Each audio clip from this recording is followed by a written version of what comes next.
I'm here in Colorado Springs with Charles Miller, the new owner of Cooper Demolition, and we're going to do a video podcast to kind of talk about his experience going through the ETA journey, starting going from the college through his MBA program at Kellogg at Northwestern, and just going to becoming a business buyer.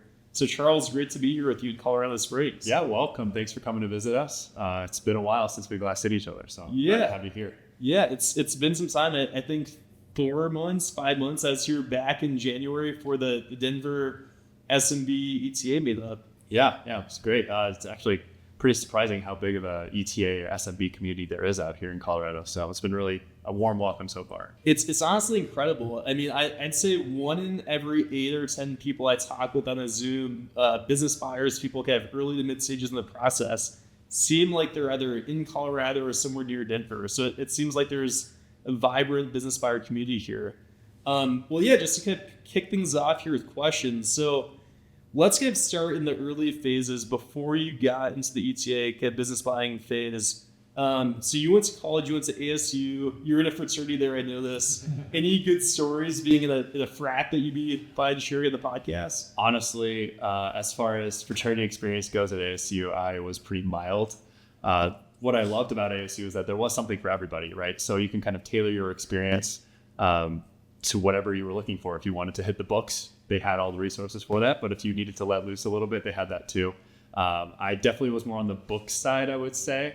But I had my fun.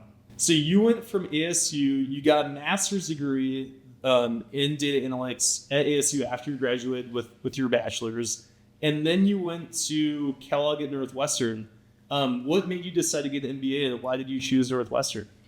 Yeah, so at the time that I decided I wanted to get an MBA, I had been living in Chicago for about a year. I was fortunate enough to have an employer who would sponsor it. And the only stipulation was that I had to remain local. So there are 2 programs, Booth and Kellogg in Chicago. And for me, it came down to the personality of my peers and the way that they were structuring classes. That's why I picked Kellogg over Booth, but both are excellent schools and I have friends who've gone to both. Got it. Super interesting. So you went from, so you got the master's in data analytics, and then you took a job at a company called McMaster as an operations manager. What did you do there? Yeah, so McMaster Car is an industrial supply company. Think like your nuts and bolts type of stuff. And they ship really quickly. So a lot of our customers at the time were like machine shops, places that do R&D, Jet Propulsion Labs, SpaceX, those type of customers. And so there's a really high bar for operational excellence that you pretty much need to learn immediately to be able to float there. And I started in our operations for our finance department, doing accounts receivable, billing, that type of stuff. Managed about 40 people in that role, and then moved into the warehouse where we were. I was in charge of material control and receivables in terms of receiving material. About 116 people in my department at that time. So the best part about that experience was becoming a manager almost immediately, learning how to manage both operations from a tactical on paper standpoint, and also the people and culture within a department. And a lot of my style of management comes from those early years at McMaster Car. It definitely sounds like a role that would prepare you to a degree, at least, to become a business owner and getting some of those leading people, leading team types of skills, which are very, very important. Lots of people overlook. Mm-hmm. Yeah. I feel like I got a head start because I was managing a full department that was really performing well before I got there, but I got to take the reins of a really high performing department at 22 years old. Most of the people I was managing were in their 40s and 50s and have been doing that same role for their entire career. So it's a luxury to have people who know what they're doing, and it's also a challenge to be able to lead them without creating animosity or some awkwardness. Definitely. So when you got the MBA at Kellogg at Northwestern, was the thought process to stay at that company and then kind of move up the ranks, or what was your goal? Yeah, so everyone who goes to an MBA program is either trying to pivot to a new industry or basically accelerate their current career path. For me, it was definitely a pivot. I didn't know what that pivot was at the time. All I knew was that McMaster Car as a private company kind of had a little bit of a ceiling in terms of career opportunities once you get to a senior enough level. I was approaching that, and so it was definitely time to leave. It completely makes sense. So you got your MBA at Kellogg at Northwestern, and then you pivoted and you took a job at Snapchat. So I was kind of thinking back about all these different options that if you go to the top MBA program you could go to, right? Wall Street, Goldman Sachs, private equity. What made you choose Snapchat?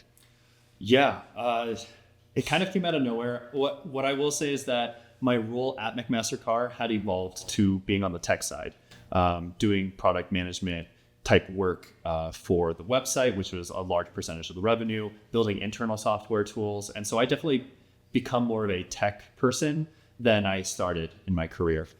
With that, I was looking to kind of continue that transition further into tech and lean into that new area that I was becoming pretty interested in.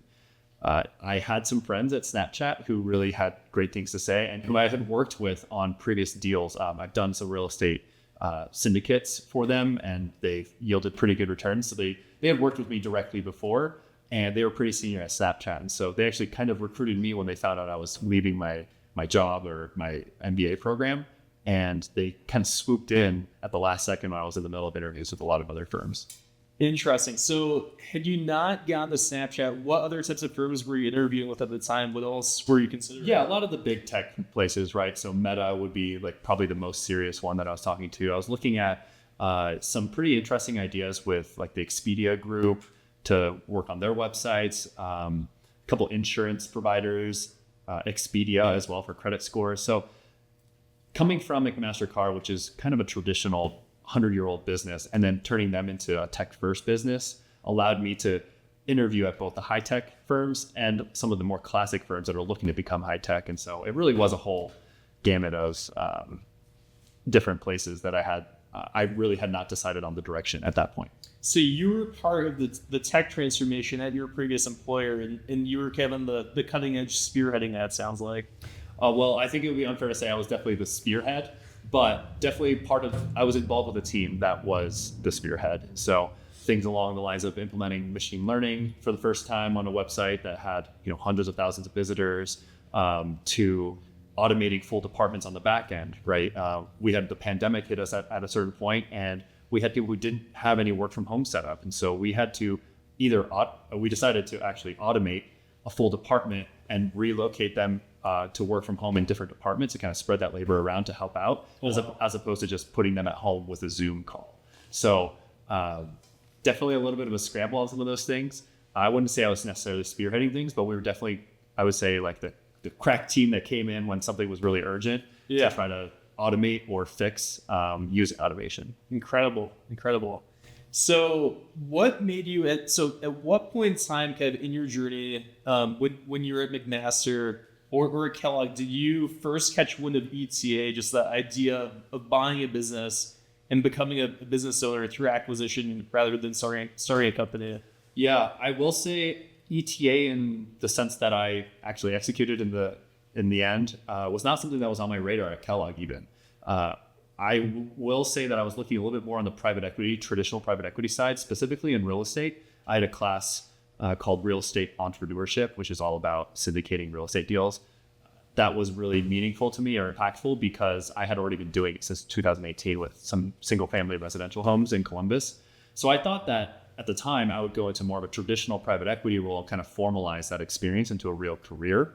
But then I went to Snap and kind of dropped all of that for a period. The time that I first got exposed to ETA was when I realized that the job at Snap wasn't my perfect career path or something I wanted to do forever.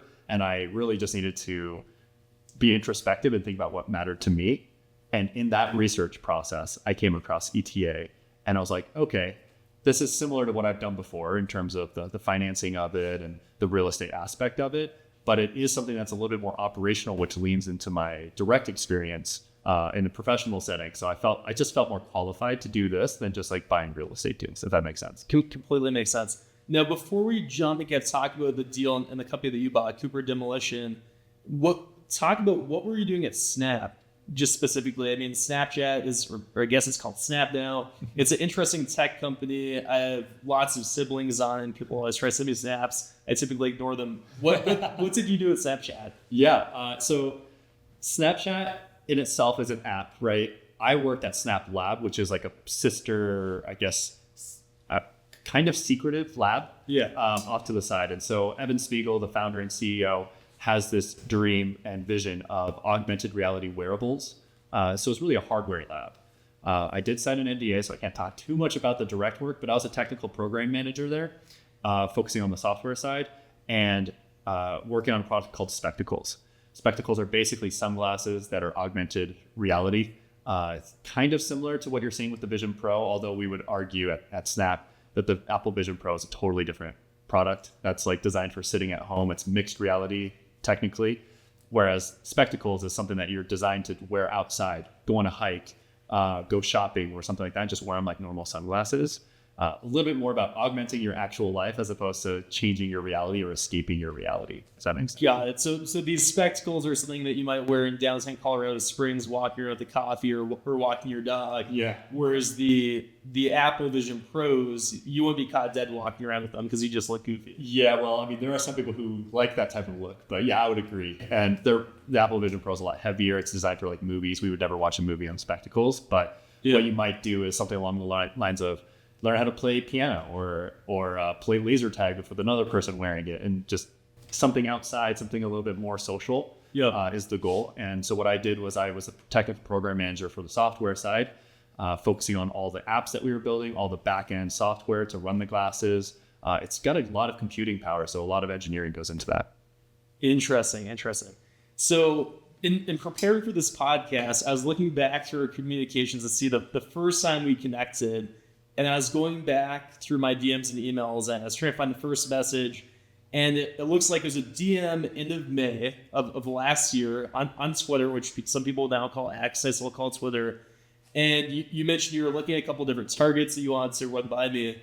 Talk about, when did you first decide, I'm going to buy a business, this is what I'm going to do.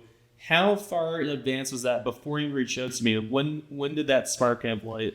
Yeah, so my total search timeline was about 1 year.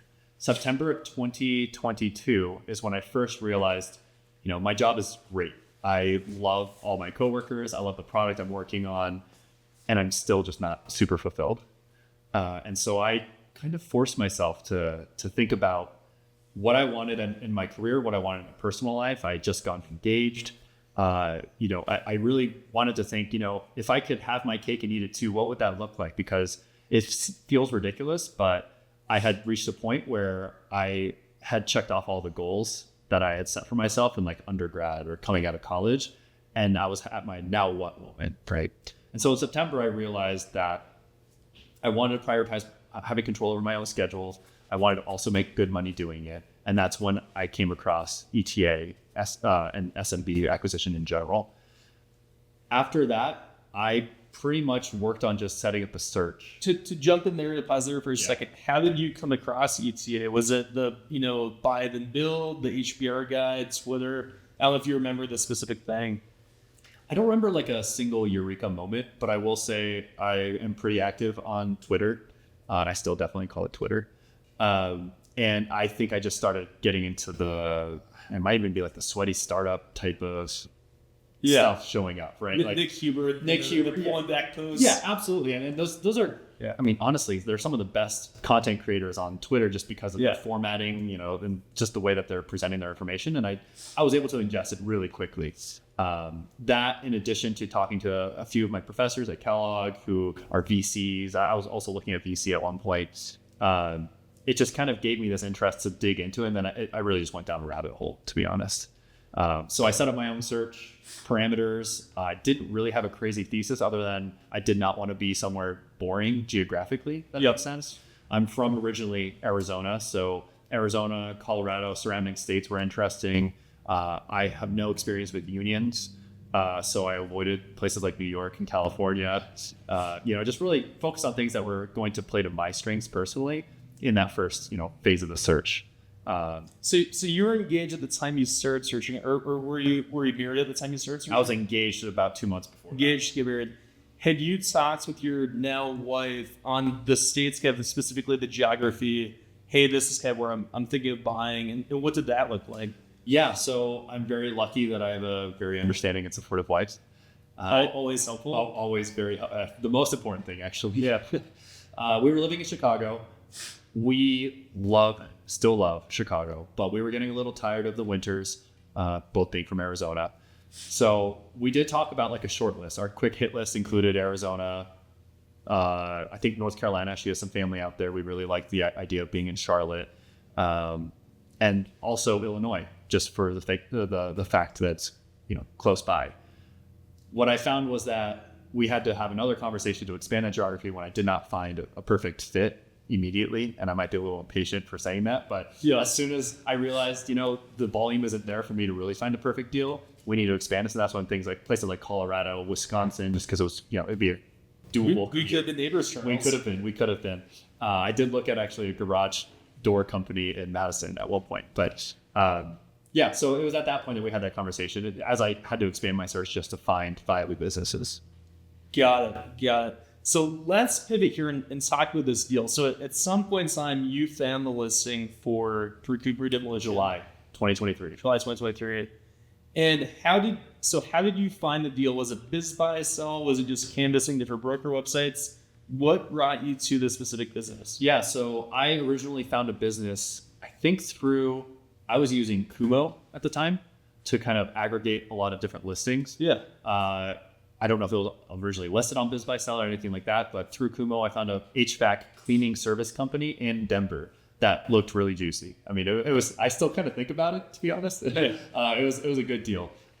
Reached out to the broker. Ultimately, what had happened was that was no longer listed, or it was no longer for sale. And so I kind of shared my disappointment and also let them know, hey, I'm looking for businesses of this relative size, yada, yada, yada. And he's like, I've got this demolition company in Colorado Springs, totally different business, but it's within the same parameters that you're saying. Would that be interesting to you? And that's actually how I got started on this business. It was listed, but it wasn't really something that I'd come across in my prior search.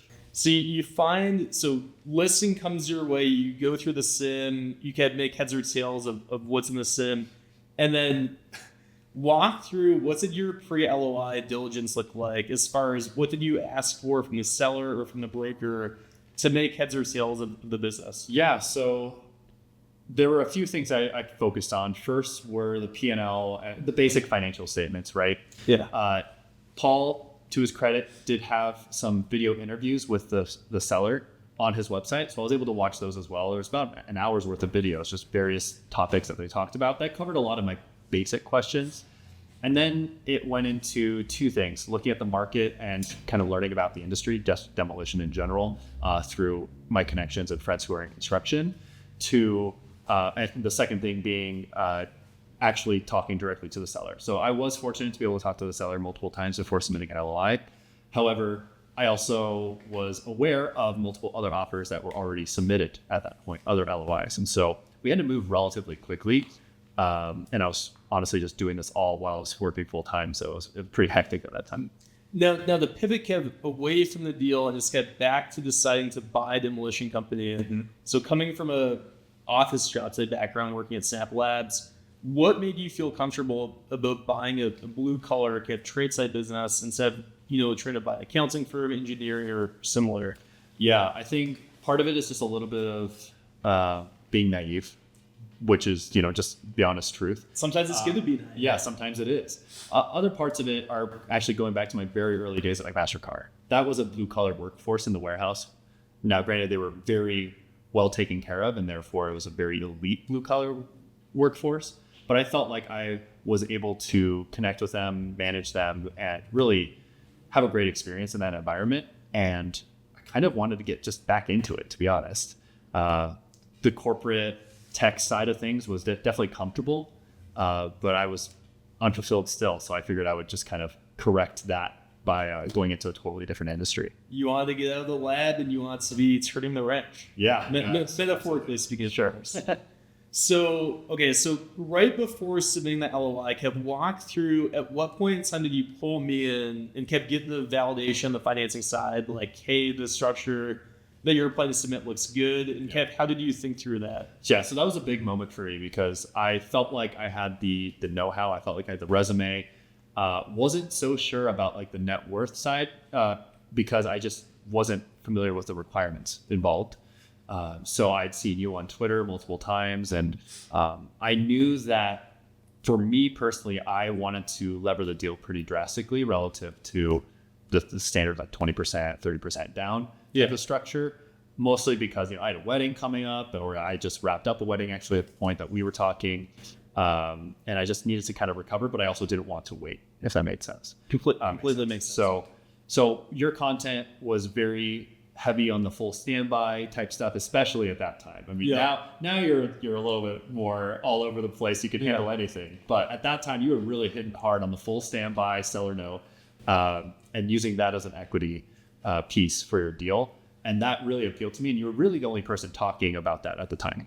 Yeah. So that's why I reached out in May. I was like, if anyone's going to be able to like hear me out, know that like I probably could put more money down, but I just, for personal reasons, want to finance it a very specific way. Matthias is the guy who is like going to be open to hearing me out. And did you ultimately use the full standby seller's note in your deal? Yes. So I used a full standby. I actually used 2 different standby seller notes in my deal. One is a standby for 2 years, and the other is actually a full standby for the entire term of the loan, SBA loan. That's a 12-year blended SBA loan, because we also bought the real estate with the deal. So I've got 2 different seller notes. It ended up being a decently straightforward sell to the seller. They seem to understand that. I think part of it was because their tax returns weren't necessarily the cleanest, just because they've got so many different ventures going on. And I was able to use that to convince them, hey, the bank is going to feel a lot better about this whole situation if we just add some of these standby notes so it looks like we have more equity in the deal. When I was able to explain it that way, they were on board. And everything from that perspective went smoothly afterwards. Interesting. So you mentioned you're up against other offers that were on the table or that had been submitted. How did you get the seller to go with an offer with a full standby and the partial standby when you were competing with other people? Was it offering a higher price without going to numbers, of course? How did you position that? Yeah, so I think my offer was competitive. It was about the same as the other offers. So no big change there to sell it. I think what it came down to was ultimately connecting with the seller on a personal note, speaking to his wife, who is his business partner, really getting to know them in that regard. The other thing is also giving them confidence that I could close the deal. I can get to the end of the road. Did you visit the seller before the LOI was submitted, or at what point did you? Because I didn't want to spend a ton of money, I submitted an LOI before any real sunk costs. So that included a quality of earnings report, that included hiring a lawyer, that included traveling out here. So I pretty much booked all of that as soon as the LOI was signed. But the way that I was able to convince the seller that I could come to the table at the end of the day was my background. And I honestly, I had this real estate background as well, that they knew I had some investors interested if I absolutely had to pull them in. So I ultimately didn't use the investors. I didn't want to use investors, and that's for my own reasons. But telling them that I had them in the pocket if I needed them was a big advantage over some other, I think, solo self-funded searchers. Yeah, having the capital lined up ahead of the time in case you did is huge, instead of having to scramble and reach out to investors. I've seen that play out multiple times, or someone gets a deal in their LOI, they're planning to use investors, in the terms they're trying to offer just our market or whatnot. It can be a challenge. Yeah, and I think that one other thing was I had already spoken to you about this specific deal before getting the LOI signed, and you had assured me that you had high confidence that you can get this done. And so I went in saying, look, I know I can get this approved with the bank. I've got this structure that should help both of us in the long run to at least hit the price that you're looking for. And worst case scenario, I've got some investors who I can call in if we really can't get to the end with the financing. But Matthias said that we can make it, so I know we can make it. I'm glad that I inspired confidence. Yes, actually, it was a big deal because I didn't know who else to talk to if it wasn't you. So I'm glad that we found each other on Twitter. Yeah. So as a first-time buyer, when you were talking with the broker Paul, how did you inspire, convey confidence and professionalism to him? And this is something that I think lots of searchers struggle with or ask me to kind of convey to him that you had the financing lined up if you got the LOI signed. What did that look like to articulate this to the broker? Yeah, so that is a tough challenge, and each broker is looking for something different. In this case, what I did was I shared the investor base that I had already made lots of money for in real estate, shared kind of like the track record I had with them, and I think he was able to infer the likeliness that they would, or the likelihood that they would reinvest with me if I needed them as one piece. The other piece was obviously my personal financial statement went a long way. And at this point, I was also married. And so coming in with my wife's personal financial statement in combination with mine made us look a lot stronger. So the broker, Paul, looked at the personal financial statements, kind of made heads or tails of that, coupled with the investor information, just kept came to this conclusion. You look like a financeable buyer. Yes, absolutely. Got it. Completely makes sense. Next question here, Kid, before diving more into the deal, if you're financing this. So when you decide how to structure this from like a purchase price standpoint without going to the numbers, did you kind of use like a weighted average of different time periods of earnings, or did you look at the most recent one, or how did you kind of think about that? Yeah, so any buyer right now has to think about a COVID dip or a COVID bump, right? So I was really, this business has been around since 2007. So I try to go as far back as possible so I can see a little bit of stability and understand the pre and post COVID situation that the business is in. For me, I really put a lot of weight on a blended average between the trailing 12 months and the prior fiscal year. So that's not for any particular reason. I'm not a sophisticated buyer in the sense that, I'm not a private equity firm who really knows how to do this by trade, but all I had to do was make sure it made sense to me.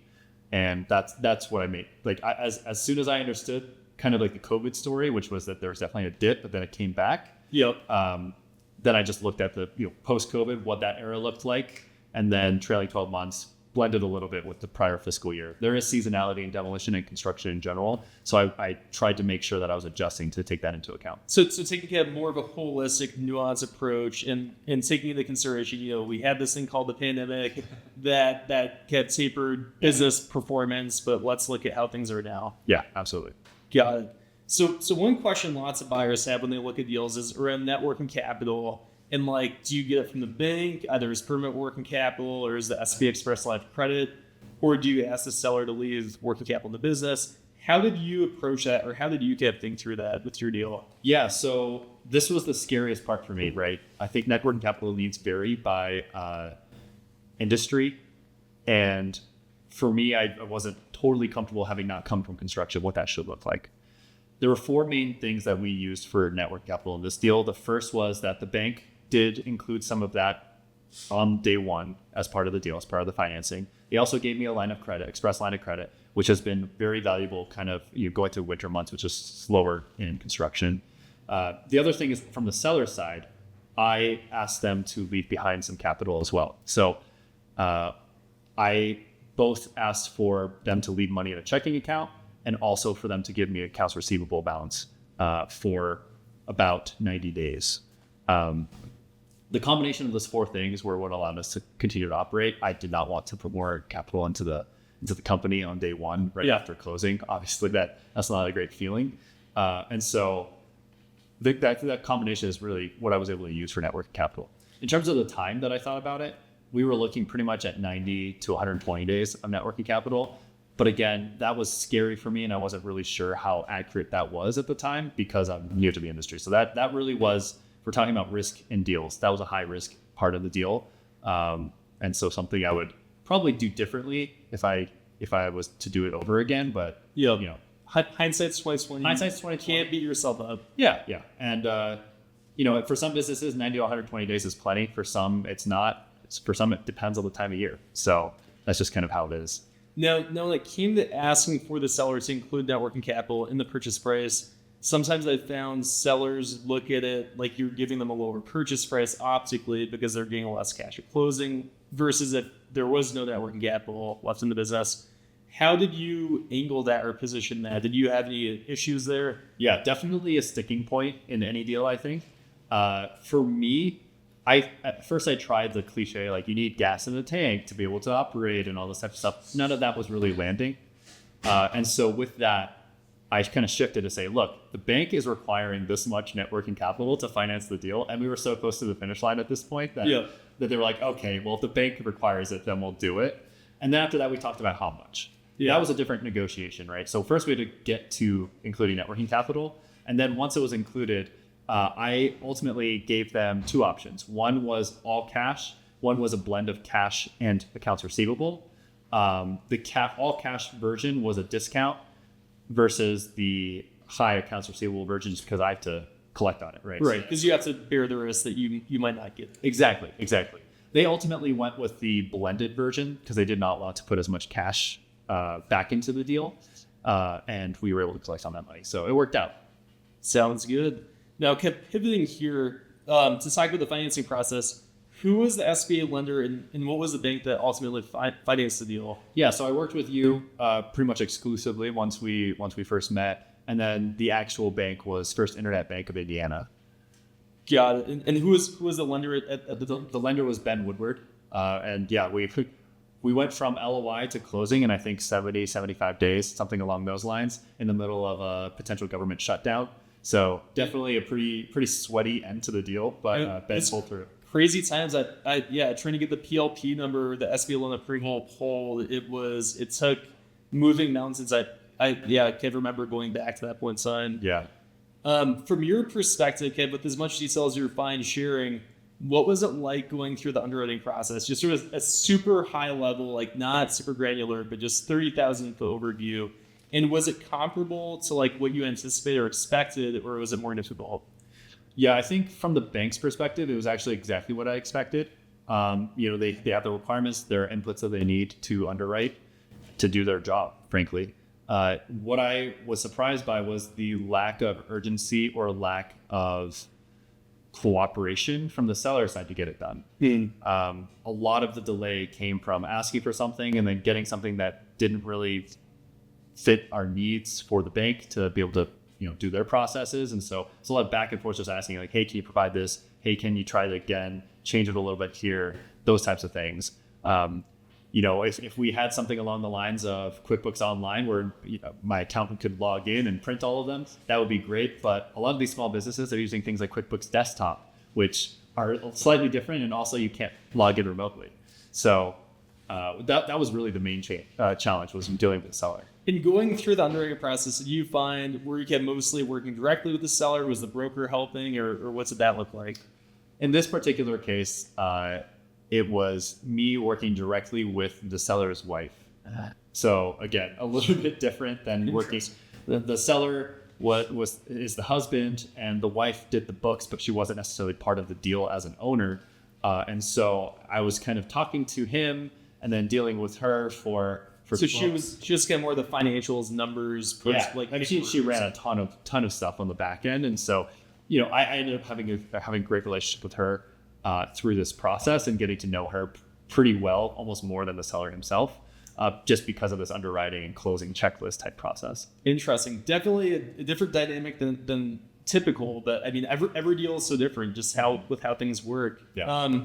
So for business buyers that have not gone through the financing process before, like a first-time searcher, first-time buyer, do you have any words of wisdom for how you would prepare for the underwriting process? Like looking back, having gone through this A to B, anything on the front end that can tee things up as far as being organized, data room, things like that you'd recommend?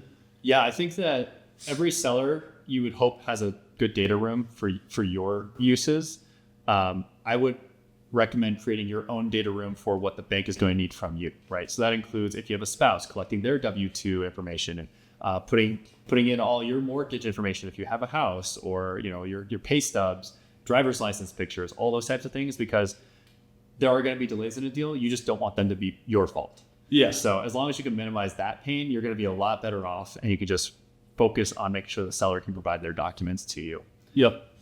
There are other things that you could do, like you could consider a HELOC if you're looking at trying to avoid putting your house on the line as part of the personal guarantee. That was something we considered. We ultimately did not need to do that because we had just purchased our house, and we were lucky that an appraiser had appraised it lower, even though we definitely knew that wasn't. I think it was accurate. like just below. Oh, we got so lucky, super close. Yeah, we got so lucky. We knew the house was worth probably 50% more than what the appraiser said. Yeah. We just got lucky, so we got declined for a HELOC because it didn't have enough equity, which also was a letter I could forward to Ben and First Internet Bank, and so they just left it alone. And I think, did you share the appraisal with them? I just gave them the appraisal. I said, hey, here's how much I have left on my mortgage. Clearly, I don't have enough equity to put this on as part of our personal guarantee. Yeah. And it was just a really lucky coincidence, because I think that was probably a 1 in 100 shot to have someone really go that low on our appraisal. It's the one time it works to your advantage when your house It's is the not, only time. It's the only time. right. Yeah. Not when you're selling it, not other times, but yeah, I mean maybe property taxes too. Yeah, that too. Right. So thinking back to the underwriting process, when it came to pitching the bank, right, getting the banks to approve the loan, and you're talking with Ben, you're talking with the underwriter, how did you position yourself as someone capable of running this sort of the business, given your kind of experience at Snap and McMaster? Yeah. How did you position that in the business plan to get them on board? Yeah, I think that my experience at McMaster-Carr ended up being a heavier part of that business plan, just to convince people, just because it was more of an operational management type of role. I did a lot of that at Snap in terms of building up teams, making sure that they're running well, but engineering operations are not something that translate well to either a banker who's unfamiliar with it or anyone else who's reading about construction. Yeah. So I leaned a lot on my operational experience at McMaster-Carr. And obviously having an MBA and another master's degree helped along the way.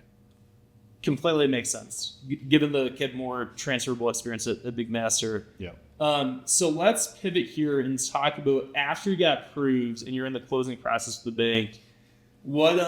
So for those, I guess, watching this podcast, there are kind of two different stages to the financing process. There's getting approved, going through underwriting, getting to the approval, and then there's everything after that. There's working through the purchase agreement, corporate documentation, business insurance, life insurance, down payment documentation. From your perception, how did the closing process go? What's it entail? Was it smoother, more difficult than you thought? Just be open and honest here. Yeah. That's where the real work starts, is the closing checklist and the closing process. Those same issues that I had on the seller side in terms of getting documents for approval were suddenly amplified quite a bit just because we suddenly were working against the clock. We had an APA draft that basically had a specific day that we wanted to close. Our LOI had an exclusivity period that I did not want to exceed or go past. And so it became a race, and every time something was either missed or submitted incorrectly or just took forever to get, was a huge pain point for me personally as the one who was kind of tracking all of it. Right. What I ultimately had to do was create a really big Gantt chart for every single thing on the checklist. What is a Gantt chart for those not? Yeah, Gantt chart is basically like a timeline, project management timeline chart where you're saying, I'm working on X, Y, and Z for the first 3 days, and then maybe on day 4 I switch to working on another thing. And so when you chart it out, you need to make sure that all the tasks are both completed by their deadline and also not overlapping so much that you can't get it all done. Yeah. And so you just kind of spread it all out. I created a Gantt chart for the seller. We checked in at least weekly, if not daily. There was one I recall seeing. I think you had it in Google Documents or something. Yeah. It was very robust. I created a chart for them, and we basically did daily stand-up meetings like you would at a tech firm. Yeah. Where I would say, hey, here are the things that we need to make sure are done today. What do you need from me? Can I move any roadblocks out of your way? Do you have any questions? And then they would hopefully submit by end of day, and we do it all over the next day. That checklist was extensive, and I think that I was unlucky in that they didn't have a really great, robust data room to start with the deal. Otherwise, it would have been a little bit easier. Regardless, I think everybody's going to run into this type of challenge in their deal. Now, thinking through the closing process from the items that took the most time to get done from start to finish, would you say the purchase agreement was the biggest item from a timing standpoint, or were there any other roadblocks in the process from a time standpoint that you're comfortable sharing? Yeah, I think because I also purchased the real estate, there were some other aspects, such as like surveys, environmental surveys, appraisals, those types of things that needed to be scheduled with appropriate time. And that was a wrench that I wasn't necessarily prepared for right off the bat. I think it's, in hindsight, very obvious that those have to happen, but the scheduling and some of these taking 2 weeks just to schedule was a real problem when we were trying to close in about 70 days. So yeah, buying the real estate with the business is no joke, because you have, one, you have to worry about the business purchase agreement, getting all of that done. And then there's the commercial appraisal, the environmental report, sometimes a record search, a risk assessment. I think in your case, given the industry, it might have been a phase 1. Yep. And then you have the survey, the title commitment. And if one of those things, if surprises come up, it just impacts the timing of the process. I mean, I have another deal now that recently closed, and there are surprises on the title work, and it just brings you down these rabbit holes. Yeah. So we were very lucky that nothing actually came up. Yeah. But we were very much at risk of delaying the deal if anything did. But we were really cutting it close at the end there. Now from the bank side, so kind of aside from working with the seller and kind of shepherding things, being the project manager director that you were, what did it look like of working with the bank after approval? Who were the actors or players involved there? And Kev, what did that look like? Yeah, so at First Internet Bank, they had a closer or someone who was basically focusing on the closing checklist. That was the person who I was communicating the most with directly at that point. Obviously, lawyers, accountants, all that type of stuff on my side, but from the bank, it was just really one coordinator. And we had a running checklist with status updates that I would update and send to her so that she would understand where we stood on certain things. That was just a lot for both of us. I'm glad that they have someone to do that, because if it was just, me on my own, it definitely would have been overwhelming. Yeah. Yes. Some banks that are not, top 25, top 30 nationally ranked, they'll have the lender kind of effectively being the underwriter and or closer, and they're wearing all these different hats. But these top national banks, like First Internet Bank of Indiana, they have that dedicated person, which definitely helps move things along. It made a huge difference. I mean, we were having phone calls, I think, on Labor Day.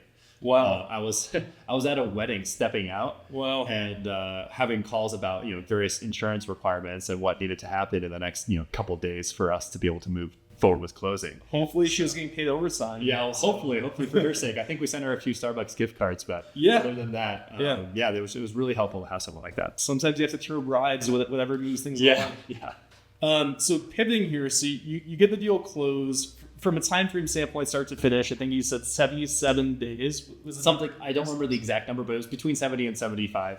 Was it November, December? When it was the last week of September. Last week of September. Okay, this is something that I should know. So you closed on the business, and then what does that look like? So you're in Chicago, this business in Colorado. Yeah. Were you moved out here? How did that go? Yeah. So this is a personal decision with me and my wife, right? Is the moving to Colorado piece is a really big thing for both of us, and we realized that we needed to be in Denver for her work still, not Colorado Springs. So what we ultimately did was I got an Airbnb in Colorado Springs for the first month, just worked my butt off. Bachelor crash pad, basically. Like it was not glamorous whatsoever. I think I went to Trader Joe's once to get a bunch of pre-made meals, and that's what I lived off of for a month. And I just tried to get the transition going, right? So that included things like switching over payroll, making sure that I understood, the key employees and what they needed to be able to operate. And so I honestly just making sure the morale stayed up high.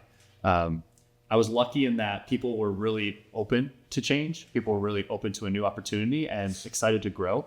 So using that vision, we were able to kind of get everyone moving in the same direction relatively quickly.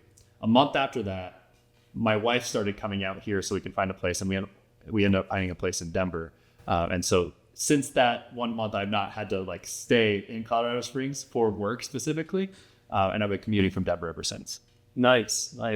Now, when you took over the business, first day you're as a new owner, did the employees know the sale was happening? Not at all. Total surprise. How did that go? Well, we can ask some of them when they walk by, but it was shock. It was a lot of shock. Keep in mind, the seller had owned the business since 2007, and his whole family was in Demolition before that as well, his father's company as well. So definitely unexpected. But again, I came in kind of guns ready with new contracts, new offers for everybody to make sure that they all knew that they were safe and stable. I wasn't trying to clear out all the employees. And I was very honest with everybody about my intentions for the company, how I came to pick this company, and what the vision is moving forward. I think that in this type of industry where honestly the workforce is taken advantage of quite a lot, just showing some compassion and showing that you actually care about the employees goes a really long way. And that's what I attribute to keeping basically the entire workforce ever since. We've obviously had some departures that just naturally happen, natural attrition, but I don't believe a single person left because of the transition itself.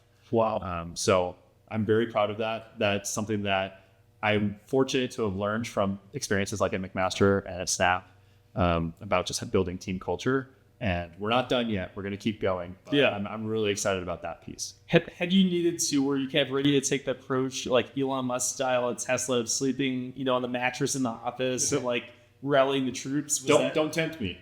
Yeah, that's the thing. I love culture building in general. Yeah. I love empowering people to do their best work. My style is not in the weeds with the people, which, take it or leave it. Everyone has a different style that works for them. Right. For me, it's about empowering people, staying out of their way. And in this particular industry, construction, that's not really something that happens. Yeah. People seem to be on top of each other, trying to make sure that things are done correctly. And granted, I want high quality work, but I also trust the team to know a lot more about construction than I do. Right. Because at the end of the day, people know what they're doing. It's just helping them do their job, how they need to do it, and removing the obstacles. Yeah. So, I would sleep on the couch here if I needed to. Hopefully your wife doesn't listen to this. Yeah. Yeah. I don't want her sending me here to sleep here, but if that had to happen, that would be something I'd be absolutely willing to do. But I also have a team in place that I feel fully confident in, and it's never come to that point. Good to hear. Yeah. Good to hear. So since you bought this business, you closed end of September of last year. Have there been any major surprises relative to what you expected going into things to the extent you're comfortable sharing? Yeah. Or have things been how you thought they would be? Well, I'd definitely say surprises. There have been a few. I think one thing that I was fortunate to have in place was a temporary or transitional service agreement with the seller. And so we kind of glossed over a lot of the operational transition pieces in our deal.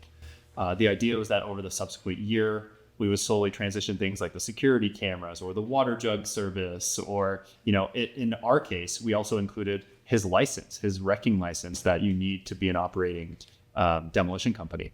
What we didn't really do fully or understand fully was that his license, while he signed that we could use it, he would be involved if we needed, had other requirements to maintain its active status.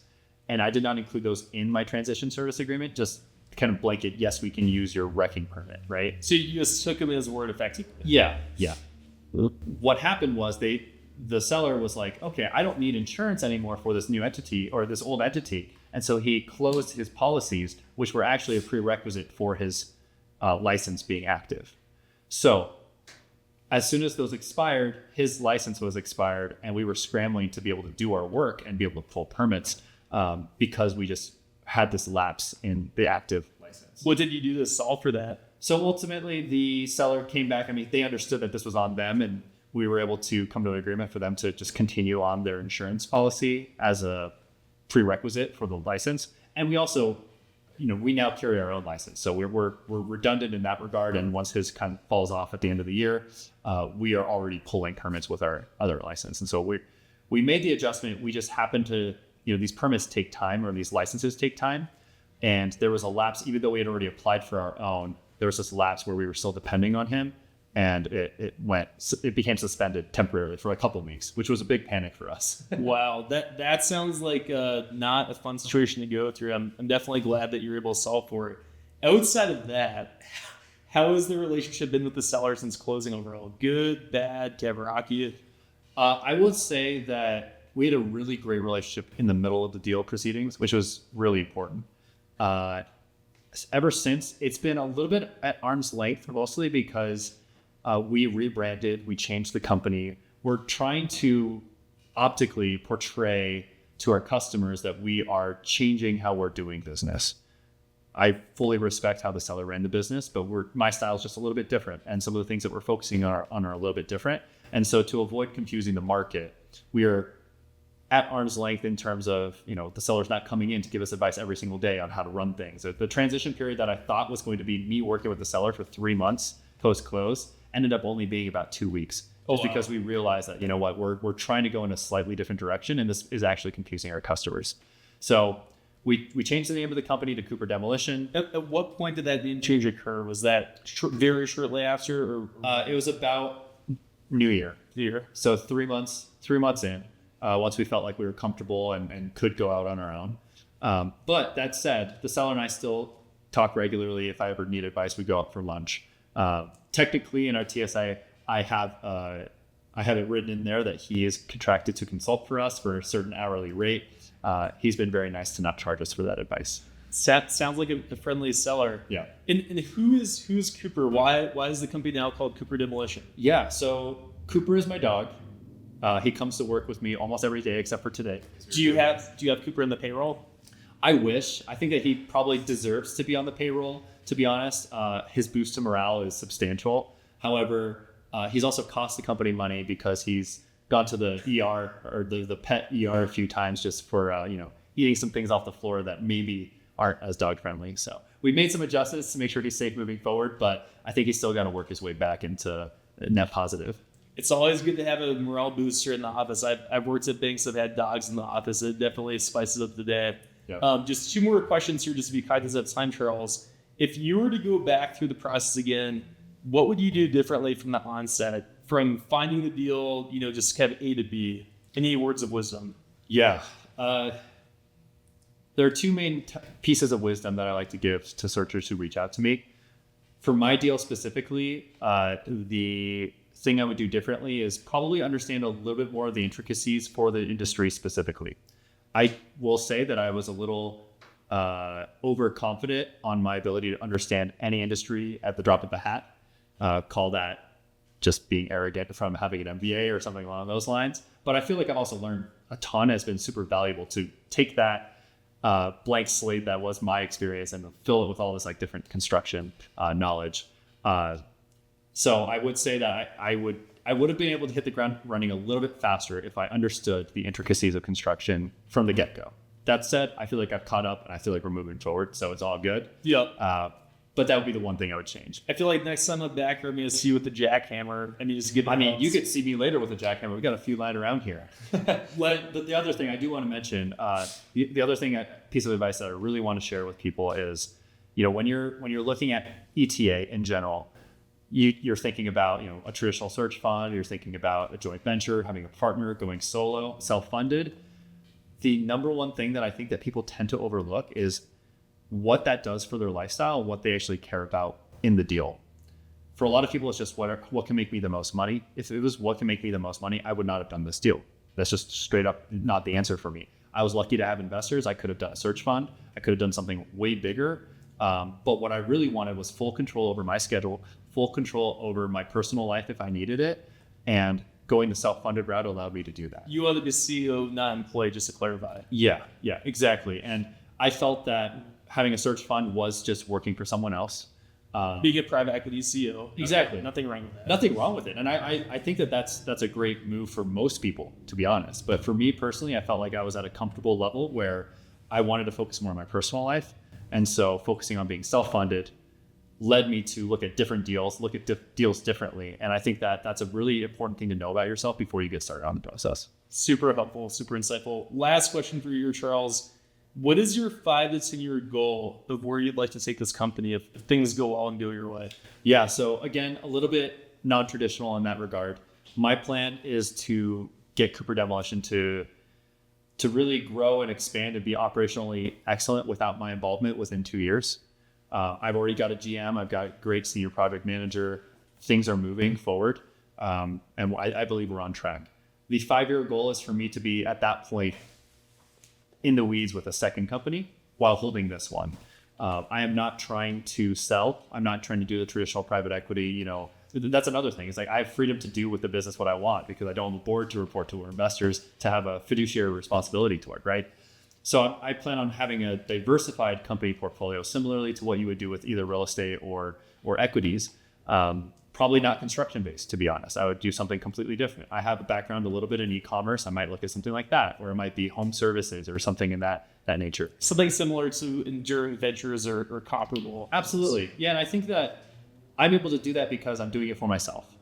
It's not something that I would do necessarily if I was trying to pad the stats, financially or generate the greatest return. Yeah. But I also think it'll give me excitement in that medium term and also give me some stability against certain macroeconomic factors, right? If I have multiple things, one's down, the other one can kind of prop it up. That's the dream.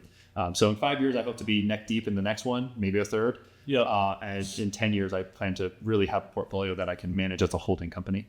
That sounds like an incredible, incredible goal to aspire to, and I'm confident you can execute to that level. Thank you. So, Thank you. Thanks for having me out here at Cooper Demolition and in Colorado Springs. I'm looking forward to the rest of the visit. Yeah. Good to meet you. Thank you, Matthias. Thank you.